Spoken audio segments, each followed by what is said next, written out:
Thank you, Camille. Thank you, Kostas, for the wonderful introductions. I can't say how much of a pleasure it is to be here today and to be joined with this fabulous team who have worked tirelessly on this project, and with Lieutenant Governor Gavin Newsom, who I have the most respect for. And I have to say that he and his team have been doing a fantastic job. I'm going to tell you a little bit about this story and how this came to develop. The background here, this is a list of some of the participants who you'll be hearing from today.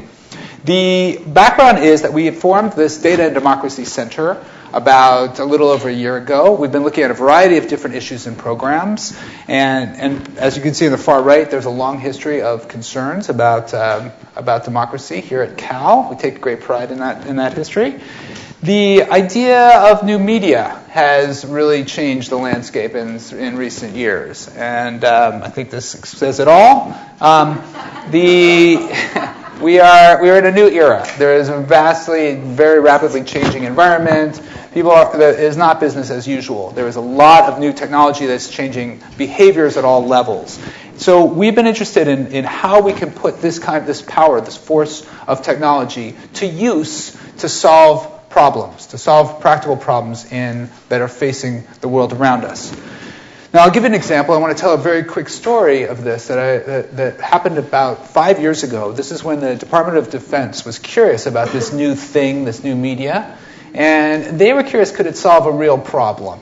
So they decided to do an experiment. And what they did was they announced that they were going to launch in 2 weeks, they gave 2 weeks' notice, 10 red weather balloons at various locations around the United States.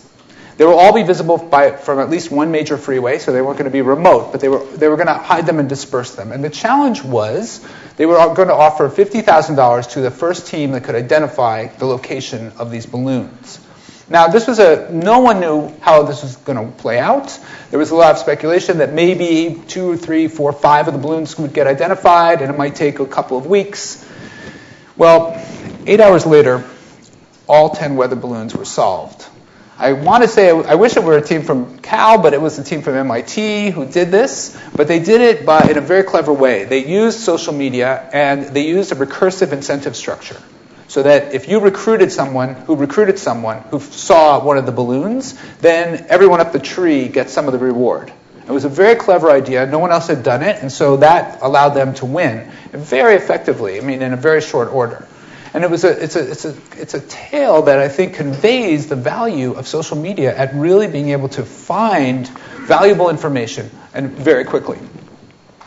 Now, this is the term that people are using for this kind of result is collective intelligence. It's the idea that a group can be more intelligent than the individuals around it. And there's a variety of different forms this may take. You can see some of the examples up here. There's a nice article, where else? Wikipedia, on collective intelligence. There's a number of centers forming around it. It is studying this as a new form of intelligence, different than anything has been studied before.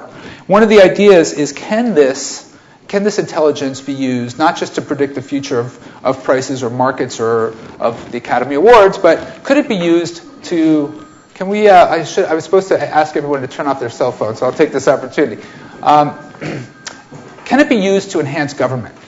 Now, one may say, and we will hear from Henry Brady, the eminent political scientist, later, that in some sense, that all of democracy is predicated on a collective intelligence, that there is the idea of exchange, that people share ideas, that there's some rational decisions that are to be made, and so this has been built into our democracy since the beginning.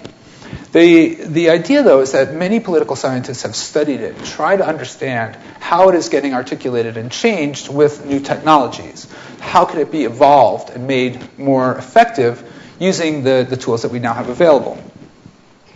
So there's a number of efforts that are out there that are active. We don't want to pretend we're alone. Fortunately, there's been a great deal of interest in this general area, a variety of projects, and you'll hear more about these from the team members. But one thing that's important to keep in mind whenever you're dealing with getting information from public opinion is that sometimes a question like this might be asked. Some people say the Public Affairs Act should be repealed. Do you agree or disagree? This was a famous survey done in 1975, and the results were tremendous. There was a great deal of agreement and disagreement on this. The trouble was there was no Public Affairs Act. Didn't exist. So George Bishop wrote a book about this. It was a classic study in the fact that people will form an opinion about anything. That they'll create. There's the illusion of public opinion. So one has to be very careful. And any public opinion poll is rife with potential difficulties of biases in the way it's presented and who it's presented to and how it's analyzed. So this is something we're also very aware of and concerned about. Now the challenge is, can we use these tools to not only just take a sample, take a pulse of a population, but can we actually use them to actually help shape, help get new ideas, help guide policy and the future directions? Can we find those good ideas? And the idea is that there will be lots and lots of suggestions, lots of input, but can we pull out those needles in the haystack? And one of the challenges is that with a lot of the current methods that we displayed earlier, is that these are prone to lots and lots of lists. What you get on many of these sites is here's what other people are suggesting. So you'll see hundreds or potentially thousands of textual examples when it's very difficult for people to process those because they scale linearly. So the more people, the longer the list, and it's almost impossible to go through and consider it all. At best, there's usually some form of very simple evaluation metric. So you can put thumbs up or thumbs down, approval or not, or in the case of Facebook, it's just a unary, like or nothing. So this is a very crude measure of approval or evaluation. Now my lab, my background is in robotics. And my students and I have been thinking and wondering that because robots work in they're high-dimensional systems that work in very complex environments with lots of sensors that generate large volumes of noisy data, that could we use some of the ideas from robotics that have been generated for robotics to filter data, to extract information, and to make systems robust? Could we apply them to this problem in social media? Now, the idea of robots and politics is not new.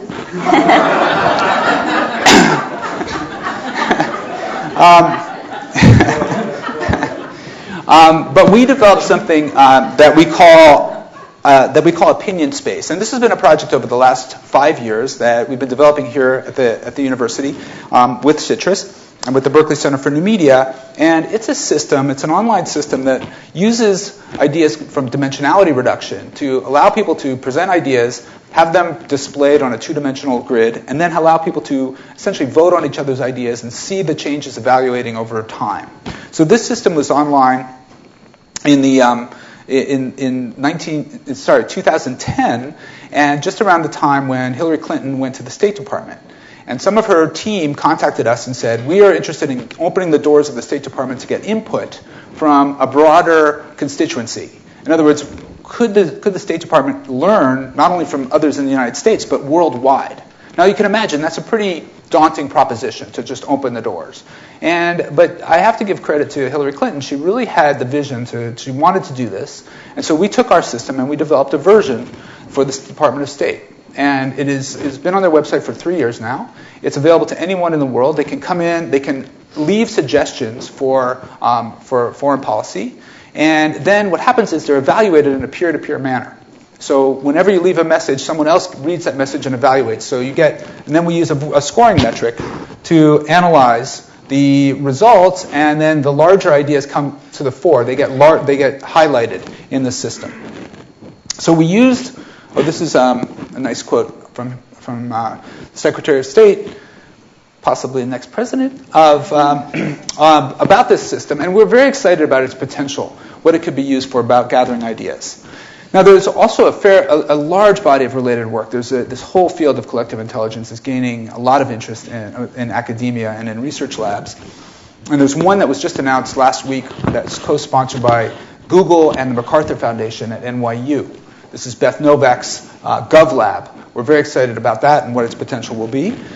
And another line of research we became aware of through Paul Gertler in the School of Business is something that the World Bank developed called the Citizen Report Card.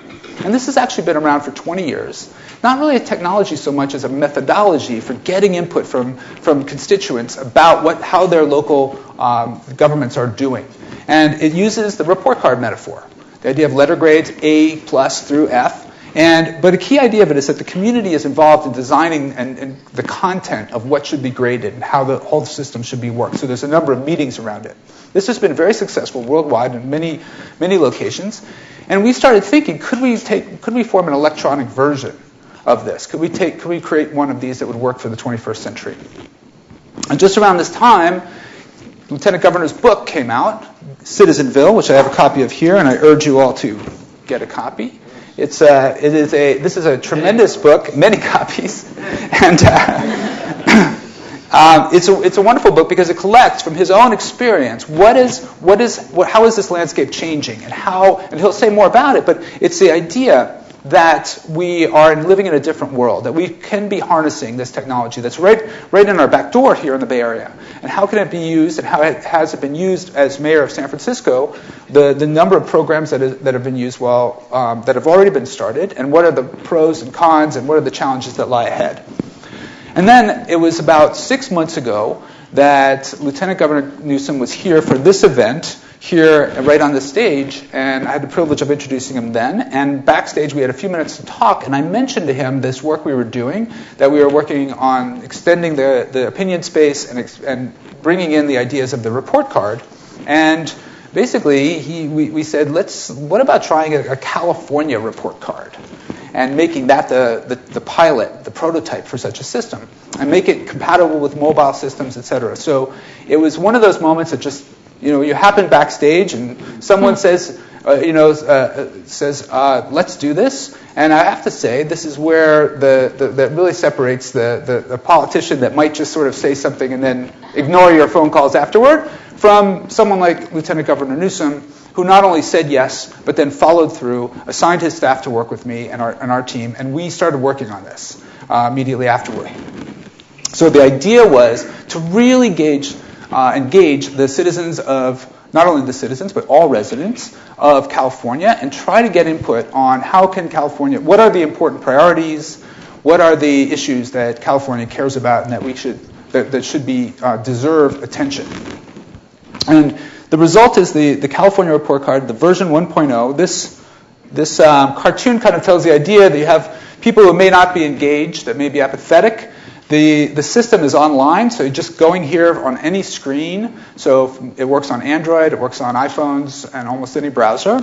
And you can assign grades here, and then there's an idea of a cafe where people can come in, and you see coffee mugs on a table. You are able to read what other people are suggesting, evaluate them, give them letter grades, and then the idea is the system will aggregate all this information, basically organize it in such a way that the best ideas come to the fore. And all the data is displayed online in real time. You see the updates, maps, etc. So the idea is it's a very open system, so everyone can see what's going on and can track what happens over time. Now, there's three real ways that this system combines different ways of collecting input. The first is assessment, the letter grade. So we're assessing the status quo. That's pretty similar to existing methods. But the second incorporates ideation. So we're actually getting textual inputs from people. It's not just a box at the bottom where you're kind of ignoring it, but we're actually really taking that valuable suggestions that people type in, and then the third part is deliberation, where we present them to other peers, other participants to evaluate in turn. And so then we combine all of that data together. So we will now, in a minute, Sanjay is going to present the results of the data that we've collected so far. Sanjay?